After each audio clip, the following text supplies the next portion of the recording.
Армысыздар, құрметті көрермендер. Бүгін эфирде жаңа бағдарлама.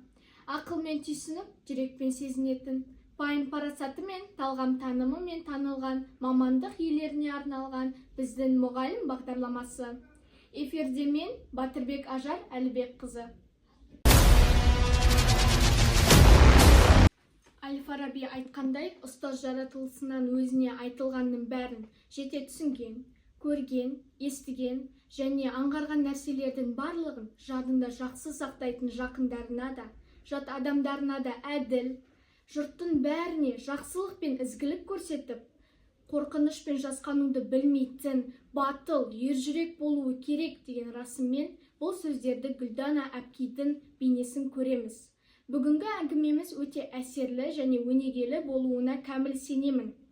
Осы өнегелі ісіне дәлел ретінде алдымен мына бір бейне баянға назар аударайық. Риспаева Гүлдана Бидула қызы 1990 жылы 21 қаңтарда дүниеге келген. 2006 жылы Жамбыл облысы Байзақ ауданы Сарыкемер ауылы Киікбаев атындағы орта мектебін үздік бітірген.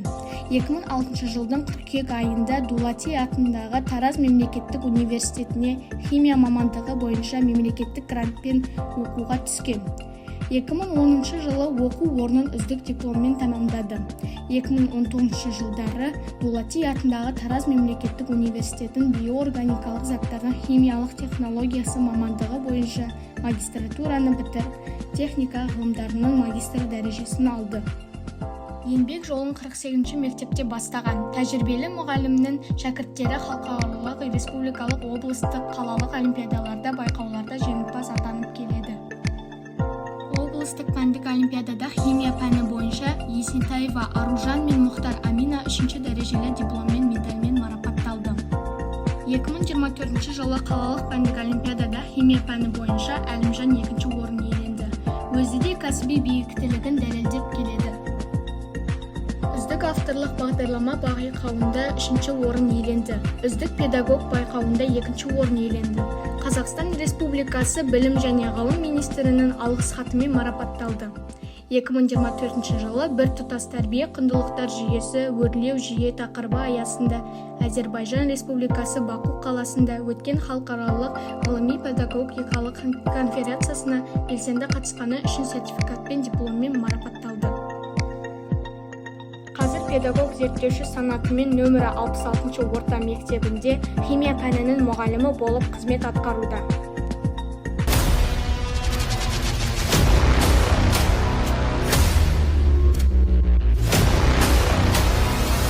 Қайырлы күн, қош келдіңіз Гүлдана Бидула қызы. Қайырлы күн, қош көрдік. Бұл сіз туралы мәліметтердің азы ғана, ал біз білмейтін сіздің қырларыңыз бен сырларыңыз қаншама? Ұстаз болу жүректің батылдығы дейді. Ұстаздық өмірге қалай келдіңіз? Ұстаздық жолды мен ата-анамның, мұғалімдерінің ұсынысымен таңдадым. Оқушы кезімде химия және математика пәндері сүйікті пәндерім болатын. Сол мұғалімдердің берген әдіс-тәсілдері, өткен сабақтары мен үшін қызықты болатын. Ұстаз болудың қиындығы мен қызығы, алғашқы ұстаздық жылдарыңыз қиын болды ма? Иә, әрине.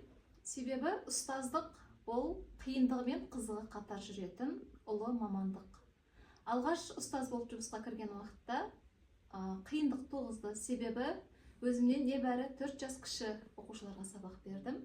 Бірақ сол кездегі тәлімгерлерімнің және әріптестерімнің қолдауы нәтижесінде мен өзімді жоғары деңгейге көтеріп шыға білдім. Ұстаздық жолда әрине әр оқушымен жеке тіл табыса білу қажет.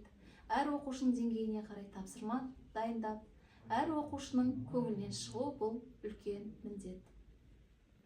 Ізденпаз ұстаз болу үшін адамға не керек? Ол үшін ең бірінші жалықпайтын, шаршамайтын, үнемі ізденіс үстінде жүретін, жаңадан шығып жатқан платформалар мен жасанды интеллектпен жұмыс жасай алатын мұғалім болу қажет.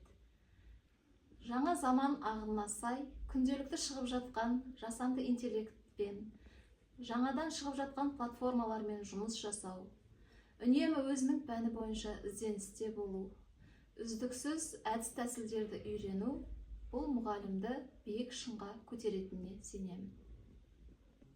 Гүлдана Бейдуллақызы, уақытыңызды бөліп келгеніңізге үлкен рахмет, жұмысыңызға табыс тілеймін. Сіздерге де рахмет, шығармашылық табыстар тілеймін эфирлеріңізде. Бүгінгі мақсатымыз әркімнің өз дара жолы бар. Оны кәсіби шеберлікті шыңдауда, ойы мен сөзі бар.